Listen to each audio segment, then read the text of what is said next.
And we're with Dawn Keefer this morning, who's a state representative for the 92nd Legislative District. Haven't talked to her in a while, but good to hear her voice this morning. Good morning, Dawn. How are you?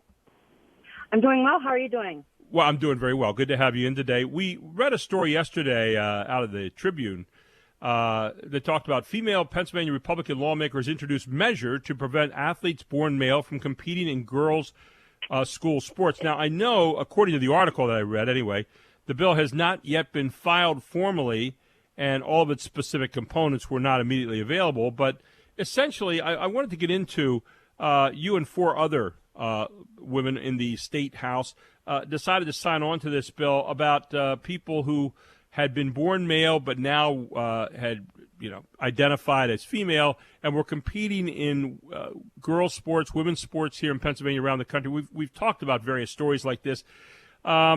What's going on here from your standpoint? I saw some people say, oh, this is because they hate people and so forth. I don't think that's what's at play here. I think there's something else a little bit deeper on this. Tell us a little bit about it, Dawn, from your perspective. Right.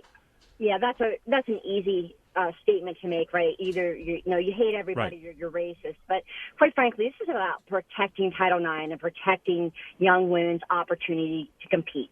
We know it is biological. It is the science that young males are faster, stronger, they have bigger hearts, bigger lungs, physiologically, biologically. That is scientifically proven. And so if we have Title IX for a reason, to give women an opportunity to compete on a fair playing field. And that's exactly what this is doing. So if you're a biological male, you may still compete in sports. You would just compete in sports with other biological males. Biological women would compete with biological women. And, if there's a co-ed team, certainly they could compete there. But, we have this been almost 50 years with Title IX, and we've come a long way in women's sports. And this allowing biological men to compete with biological women would set us back decades. I said this one day, and someone said, well, you just be ridiculous. And I said, no. But I said, suppose, and right now, of course, he's injured, but I said, suppose Tiger Woods decided to become Tigress Woods and had a change. Do you think he would hit the ball the same in golf as a woman does? And I would suggest that even with the estrogen treatments and all that, he's still going to hit the ball a lot longer than any woman might hit it, and probably win just about every tournament that he'd play in. And so it's not a matter that women don't have skills and that they're not able to compete and so forth. But the idea of Title IX back in 1972 was to make sure that they could compete on a level generally with other women who are in the same kind of category in terms of skills and attributes and all that kind of stuff. Wasn't that it? Absolutely. And so it's starting to take effect. You saw in Connecticut there were the two male track athletes that took the state titles, and it's coming out more. And if it's really not a big deal, then look at all the cases we've had where they've been doping or taking testosterone, right, to make them stronger, because we know it does. And even if males do take hormone blockers and start taking or puberty blockers and hormone supplements, right, they still have that genetic makeup.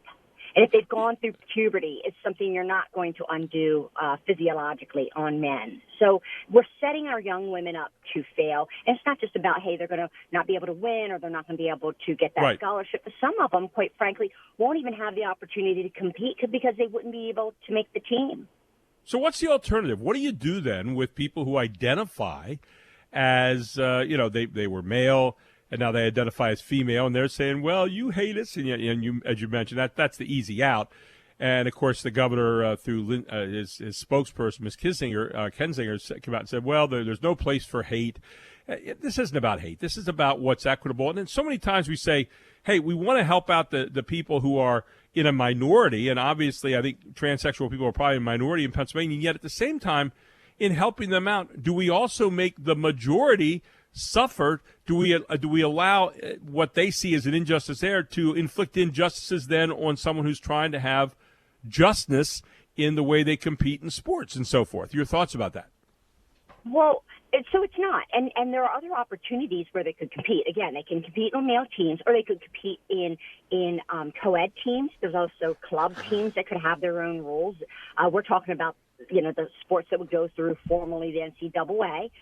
And also, it's a safety issue, quite frankly. I mean, I don't know if you saw the MMA and the the transgender woman that fought there crushed Right. the skull of two different women. I mean, the Yeah. power is, the one woman said who was the victim of it. She said, I've never felt so overpowered in my life, and I've been doing this since I've been about 10 years old. And she goes, but I had no maneuver, no skill I could get out. I just felt so completely overpowered. And you saw the damage that it did. I mean, it literally Right. cracked the skull. Her whole side of the face was bashed in. I was looking at some stuff the other day to see if there was any evidence out there. And I've seen a couple different kinds of evidence. I think there was one up in New Hampshire where a guy finished 8th out of 9 in an invitational that his college was in as a man. And then the next year, he identified as a female. He won the NCAA championship. And I'm thinking, well, like Division III. And I'm thinking, what the heck? But then we have people come across it, well, there's no evidence to say that they're any different at that point. No evidence if you're sticking your head in the sand, I guess. And the other part about it is evidence. yeah, we've cited just a couple things this morning, but the other part about it too, Dawn, I wanted you to comment on this. Why don't we have men who are or girls who are identifying as men trying to get into men's sports? You don't see evidence of that. At least I haven't seen it so far, and I've been looking for it. Is there any evidence to that effect? Well, I haven't seen trans, I guess it would be trans men try to get on men's teams. I've seen women getting on men's teams, and if they're able to compete, okay. But, we already know they're at a disadvantage. They know that going into it and, at the starting point. We're not putting men in a disadvantage there. Right. That's my point. Yeah. So that's the difference of that. You don't see the difference. You don't see that on women's sports. And, I just wonder where all of my feminist friends are on this. Our young women, something like 80% of our young women have played formalized sports in high school and college, who have gone on to become successful leaders and are leading our country. And, to take these opportunities from them is just mind-boggling that, women's rights individuals would not be coming forward on this and saying, you know what, we have to draw the stand. It's not about, alienating anybody. It's about protecting our young women and their opportunities. I saw Mike Schlossberg, a fellow representative, he's a Democrat from Allentown, said that if such a bill passed the Republican-dominated General Assembly, he hoped Wolf would throw it on the trash heap. He also called it a blatant Republican attempt to stir up its base as well as an infliction of pain on children whose gender identity would cause them to be affected by the proposal. Such children, he said, are more prone to suffer from addiction, homelessness, and attempts at self-harm, and they are more likely to be victims of violence. He said it's a clear attempt to throw red meat to a rabid base that is clamoring for a solution to a problem that doesn't really exist, quote unquote. Your reaction to your fellow representatives? You know what? I say shame on him. Yesterday, I had a bill that went up, and literally all it did, it would say anybody, there's these suicide assist websites where they literally guide kids, anybody, step by step, how to take their own life. And they were successful in my district with a young woman and who was really scared. She sought their help. They told her how to do it. And then she reached out to her and said, I'm really scared. They said, do it. You'll be better off. So my bill just would say anybody that aids and assists another individual to commit suicide, the judge would have the ability, if proven that they're minor or intellectually disabled, he could give them a harsher sentencing. And he voted against it. So if he's so worried about, these disenfranchised or vulnerable individuals taking their own lives, why did he support that? Why didn't the majority of his members support that? So they're picking and choosing. Yeah, for another day. But again, I just wanted to get your take this morning. And again, I think, there's a lot of sense that there has to be justice all the way around. It can't be selective for one small group at the expense of another. And we've seen too much of this in our country right now. And again, we're looking for fairness when we're in sports, probably as much as anywhere. It seems like we ought to be thinking about this a little bit more here. And thank you for taking the time to be with us this morning, Dawn. Always a pleasure to have you aboard. Take care now. Sure, absolutely. Thank you. Have a good day. Thank you.